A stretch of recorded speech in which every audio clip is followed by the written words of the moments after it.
Hello dear students, welcome back to organise knowledge channel. और आज की जो वीडियो है स्टूडेंट्स, उसमें हम डिस्कस करेंगे worksheet number 87 for class 9th।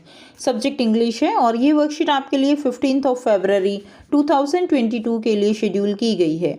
आज की जो वर्कशीट है प्यारे बच्चों, उसमें हम पॉम ऑन किलिंग अ ट्री, इस पॉम का जो है क्या करेंगे, रिवीजन करेंगे। इससे पहले की वर्कशीट में हम जो है ऑलरेडी इस पॉम के बारे में पढ़ चुके हैं, तो ये जो अब वर्कशीट है ये आपकी रिवीजन वर्कशीट है।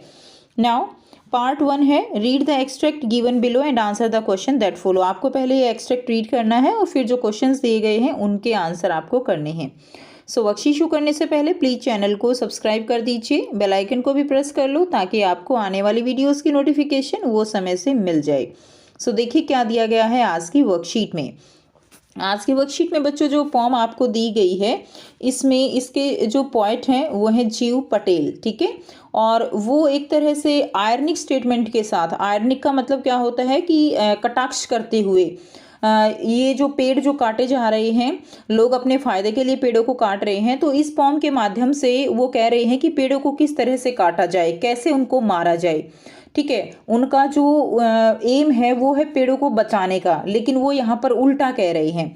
तो इस जो पॉम है इसके अंदर जो पोएट हैं वो बताते हैं कि किस तरह से पेड़ों को जो है मारा जाए, और वो मैसेज देना चाहते हैं कि पेड़ हमारी तरह जिंदा हैं। वो जो है जो पेड़ हैं उनमें भी जीवन है, वो भी हमारी तरह ही ग्रो करते हैं। क्लियर? तो देखिए, no the root is to be pulled out, कि पेड़ों को जो है अगर मारना है तो उनकी ब्रांचेस काट दोगे या उनकी टहनियाँ तोड़ दोगे तो पेड़ नहीं मरेगा। पेड़ कब मरेगा? पेड़ मरेगा जब उसकी रूट को, जड़ को उखाड़ दोगे। आउट ऑफ द एंकरिंग अर्थ, यानी उसकी जड़ को जो है तुम्हें क्या करना होगा, बाहर निकालना होगा। एंकर का मतलब क्या होता है? एंकर का मतलब है कि जो जड़ है वो उसको अर्थ में रोके रखती है, वो उसको होल्ड करके रखती है। एंकरिंग का मतलब होता है होल्ड करना।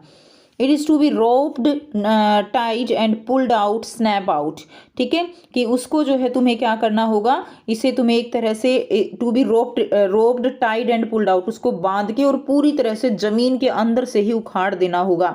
जैसे रस्सी से बांध के किसी चीज़ को खींच देते हैं ना, तो ऐसे तुम्हें उसे जमीन से बाहर उखाड़ के उसको खींच देना होगा। क्लियर? उसके बाद देखिए, और pulled out entirely out from the earth cave, कि तुम्हें उसे जमीन, अर्थ केव का मतलब क्या है, जमीन रूपी जो गुफा है उसको तुम्हें बाहर निकालना है, जड़ को उस जमीन रूपी गुफा से। And the strength of the tree exposed, the source white and wet, the most sensitive hidden for years inside the earth then the matter of scorching and choking. इसका मतलब क्या है कि इस तरह से जब तुम उसको जो है ऐसे उखाड़ दोगे, the strength of the tree expose, जो ट्री है उसकी जो स्ट्रेंथ है वो एक तरह से सामने आ जाएगी, बाहर निकल जाएगी।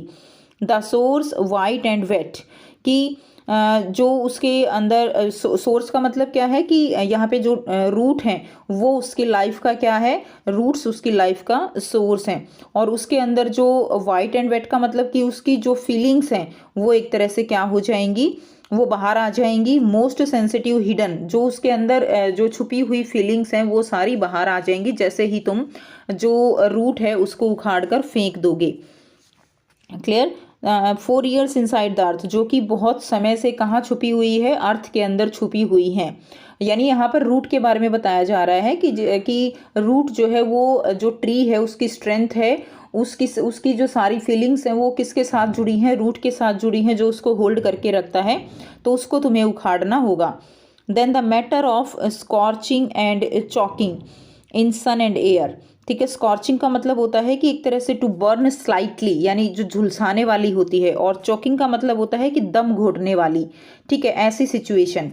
Then the matter of scorching and choking, कि तब जो झुलसाने वाली यानी एकदम से जलाने वाली या दम घोटने वाली जो धूप होती है उसमें तुम्हें क्या करना है, धूप में जो है उसको क्या कर देना है, रख देना है। इन सन एंड एयर, सन में रख देना है, एयर में बाहर रख देना है। ब्राउनिंग हार्डनिंग, वो क्या हो जाएगी, वो जो है बिल्कुल ब्राउन हो जाएगी, ठीक है, और वो बिल्कुल एकदम लकड़ी जो है बन जाएगी। And twisting withering and then it is done, कि जब तक कि वो जैसे होता है ना कि सूखने के बाद ऐसे लकड़ी हार्ड हो जाती है, ट्विस्ट हो जाती है, मुड़ जाती है, मुरझा जाती है, तो जब तक ऐसा ना हो जाए ना तब तक जो है ये मान लो कि पेड़ जो है वो मरने वाला नहीं है। तो तुम्हें कुछ इस तरह से पेड़ के साथ, ट्री के साथ ट्रीटमेंट करना है ताकि उसको वो पूरी तरह से मर जाए। अल्टीमेट उसको अगर तुम्हें मारना है, डेथ करनी है उसकी, तो तुम्हें ये प्रोसेस जो है वो करना होगा। ऐसा यहाँ पर जो पॉइंट है वो बताते हैं। उसके बाद देखिए, अब आपको यहाँ पर कुछ क्वेश्चन दिए गए हैं। फर्स्ट है, according to the stanza the withering is done in. Stanza के अकॉर्डिंग जो विदरिंग है, विदरिंग का मतलब क्या है यहाँ पे, जो मुरझाना है वो जो है कैसे होगा? Scorching heat, sun and air, sun and water, oxygen and heat. तो इसमें क्या होगा कि सन एंड एयर में जो है उसको क्या करना है? मुरझाना है। तो बी जो है इसका राइट आंसर हो जाएगा। नेक्स्ट देखिए, in the given stanza the word out and pulled out has been used many times. Which poetic device is used here? तो जब जो वर्ड्स हैं उनका बार बार जो है यूज़ किया जाता है उसको हम रिपीटिशन कहते हैं। यहाँ पे ऑप्शन दिए गए हैं, metaphor, alliteration, personification and repetition. तो सही आंसर क्या रहेगा? डी आंसर रहेगा, रिपीटिशन। ठीक है। नेक्स्ट देखिए, the phrase and then it is done does not refer to, then it is done. अब ये हो जाएगा, ये जो बात है ये किसको रेफर नहीं करती है? डेड ट्री, बिल्कुल ठीक है। देन इट इज़ डन का मतलब क्या है कि जो ये मर गया है। Finally the tree is dead, finally tree जो है वो मर गया। The tree is ready to regrow, अब जो है ट्री रेडी है रीग्रो के लिए। The tree has finished completely, tree जो है वो पूरी तरह से फिनिश हो गया। तो कौन सा रेफर नहीं करता? सी जो है इसको रेफर नहीं कर रहा है यहाँ पे। बाकी इसके मीनिंग हैं लेकिन ये सी इसका मीनिंग नहीं है। ठीक है। नेक्स्ट देखिए, पार्ट 3 है, answer the following question in 30 to 40 words. तो 4 क्वेश्चन आपको यहाँ पर दिए गए हैं, 30 to 40 वर्ड्स में इनके आंसर हमें करने हैं। फर्स्ट क्वेश्चन है, what is the main message of the poem? Poem का जो मेन मैसेज है वो क्या है? So the poem convey the message that trees are living beings. Poem जो है वो क्या मैसेज करता है कि जो ट्रीज हैं वो भी क्या हैं? हमारी तरह लिविंग बींग्स हैं। Just like any other form of life it is not easy to kill them, उनको मारना इतना आसान नहीं है। Second, according to the poet, which constitute the strength of a tree? The strength of the tree lies in its root. जो strength है वो कहाँ पर lie करती है? root में।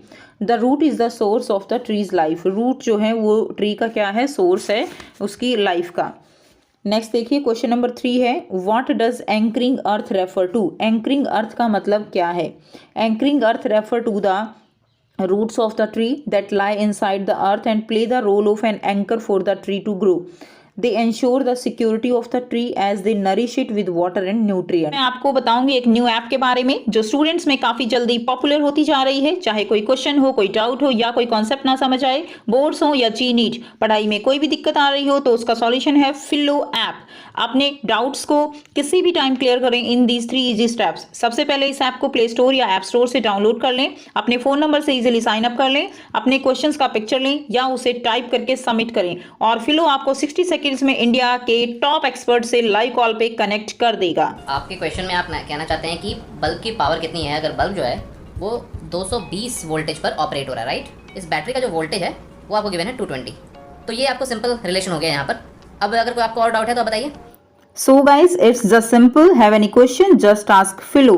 You can get 10% off by referral code OKE001. इस app का डाउनलोड लिंक नीचे डिस्क्रिप्शन में दे दिया गया है। So just download Philo now. ठीक है, तो ये एक तरह से जो ट्री है उसको खड़ा करके रखती है, होल्ड करके रखती है, वही उसको स्ट्रेंथ प्रोवाइड करती है। ओके। फोर्थ क्वेश्चन है, how does exposure to sun and air affect the root? कैसे रूट को अफेक्ट करती हैं exposure to sun and air? When they are uprooted, जब अर्थ को अपरूट कर लिया जाता है, and expose to the sun they become brown, वो ब्राउन हो जाती हैं। The expose roots become hardened in the sun and air and wither, तो वो हार्ड हो जाती हैं सन और एयर की प्रेजेंस में, और विदर यानी एक तरह से मुरझा जाती हैं। Gradually they start withering away, finally trees are killed, और इस तरह से ट्री जो है वो मर जाता है। ठीक है, तो ये थी स्टूडेंट्स आपकी आज की बच्चों इंग्लिश की वर्कशीट। आई होप सभी प्यारे बच्चों को ये क्लियर है। कोई भी डाउट है तो आप पूछ सकते हो। वीडियो अच्छी लगे तो वीडियो को जरूर से लाइक कर दीजिए, शेयर कर दीजिए और चैनल को सब्सक्राइब कर दीजिए। So thanks for watching, have a nice day.